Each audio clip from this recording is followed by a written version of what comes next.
Knuckles Comic Issue 27.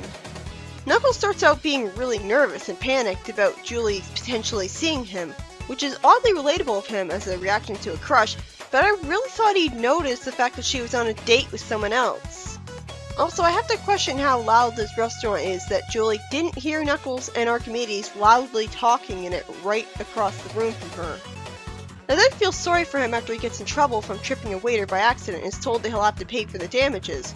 But fortunately, he's then recognized as the Guardian and told he doesn't have to concern himself with cleaning that up. It's nice to see him getting the proper respect for a hero. I wish Sonic had that more often. Then Knuckles runs off, and Julie says that she could have sworn she heard someone she knew, which makes her look like an idiot as she somehow didn't hear and notice all the commotion with the tripped waiter and a look over at Knuckles. We then see Archimedes give Knuckles some typical advice on dealing with being shy around girls. But first he says the bullshit that echidnas don't have a romantic bone in their body, and that's why nature needs to provide the soul touch for helping them along.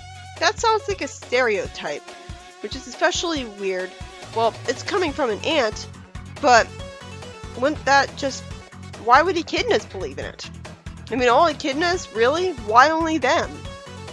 Then Locke gets worried about Archimedes convincing Knuckles to go after Julie, because as Archimedes explained last issues, he doesn't want his son to get himself hurt. It also fits in with his being overprotective of him. And I actually giggled at this line for the sheer audacity of it. Maybe he got the idea that if he didn't play matchmaker, Knuckles would end up a swinging single like you.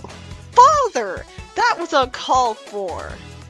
Then Locke complains about Knuckles' company being questionable. Who are you to judge? Yes! I'm really proud of Locke here, as he actually stops his father from spying on Knuckles, and insists that in this matter, he wants his pride and joy to have some privacy.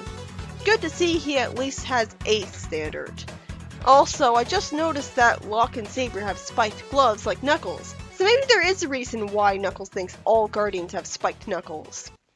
We then see Knuckles walking up to the Chaotix as Espio is telling Vector that he doesn't treat Julie any different from the rest of his friends. Then after Vector jokes about Knuckles being in love, yes! Knuckles has my full support as he says, "You wanna know what's happening? You really wanna know?" And jumps at him in a rage. "I'll tell you what's happening. There's a girl I might be in love with and I have to listen to your trash. Why don't you just get off my case, you crazy croc?" Yes! Thank you! It was weird that Knuckles lashed out at the rest of his friends too though. They didn't do anything wrong. They just happened to talk when he was annoyed. After we see Julie saying she had a wonderful date, when we have no way of knowing why it was that way, she realizes from a kiss on the cheek that the one who wants her isn't the one she wants. Knuckles then thinks glumly to himself that if it was anyone but Vector, he'd apologize, but he definitely had it coming, because it's about time he got over it and got off of Julie Sue's case. But he yelled at the rest of his friends too, so it was anyone but him. After Knuckles decides not to go talk with his mother because he's just putting off the inevitable, his mom says to her fiancé that she thought she saw Knuckles, since she does know her son and all. And then Knuckles, with a level of awkwardness that I really sympathize with, finally asks Julie if she'd like to go on a date with him on Friday night. I love how excited Julie Sue is, and how Knuckles looks like he's about to burst out laughing. It's surprisingly endearing. I really thought Julie would still be mad at him when he went to talk to her, but I guess she really did get all the anger out of her system. And the story ends with Knuckles being worried because he has no idea what to do on the date, even though he said he'd let Julie take it from there. And Julie is thinking she doesn't care what they do as long as they're together. So this is pretty nice. Not incredibly heartwarming yet, but it's nice. I'm proud of them, like kids finally growing up. Now for the second story, where Fiona Fox shows up. Mighty thinks to himself that Fang, Nicolette, was recruiting him for help locating the gemstones mined in Robotnik's slave labor camps. Wait, no, never mind. I don't see how we'd have to have non-roboticized people mining those. So it still doesn't make sense. Fiona's rightfully furious because she hadn't been rescued from the slave labor camp, saying, "Dead? Hardly! And no thanks to you or the hedgehog." Mighty reasons with her that maybe Sonic and Mighty weren't able to save everyone, but they did the best they could. They did? Sonic with his super speed and sharp spines, and Mighty with his super strength somehow didn't save everyone? I really understand Fiona's anger here, because really it doesn't matter whether it was on purpose or not. The fact of the matter is, she was seriously gypped there, and it's every right to be mad about that. It wasn't fair to her. Although time will tell whether I'll actually learn if she deserved the abandonment. Nicolette, tells them to argue on their own time, and then she tells Fiona that they need Mighty if they are to find the box. So she was working with her, which explains why she was there with her. At least Fiona apologizes, saying that she just got edgy waiting around for so long. Nicolette says that she can see why, because just looking at the place gives her the creeps. But the real reason is that Fiona was probably worried from abandonment issues that Nicolette would never come back. She of course still gets the chills just thinking about that camp, as the experience was pretty hard for her. Mighty remembers that a roboticized pig said that they might have other plans for Fiona, which I'm well aware of at this point, and he grabs her, causing Mighty to lunge at the robot. But unfortunately, the three of them never stood a chance. Logically, since Fiona has no special powers to offer, Ray can fly but has no fighting powers, and Mighty has super strength, so he could have easily won the fight by himself if he wasn't surrounded. Why didn't Ray just fly out of the camp? Did the flying squirrel not know how to fly? So Fiona had gotten kidnapped, while Ray and Mighty were thrown in the cooler, which is apparently slang for solitary confinement.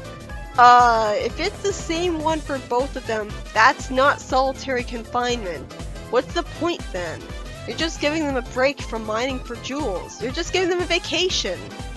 Fiona says that the two of them can check out the main building while she'll sit this one out. Naturally, since just being there is probably giving her some pretty bad flashbacks. I always like that part of her character, it's interesting.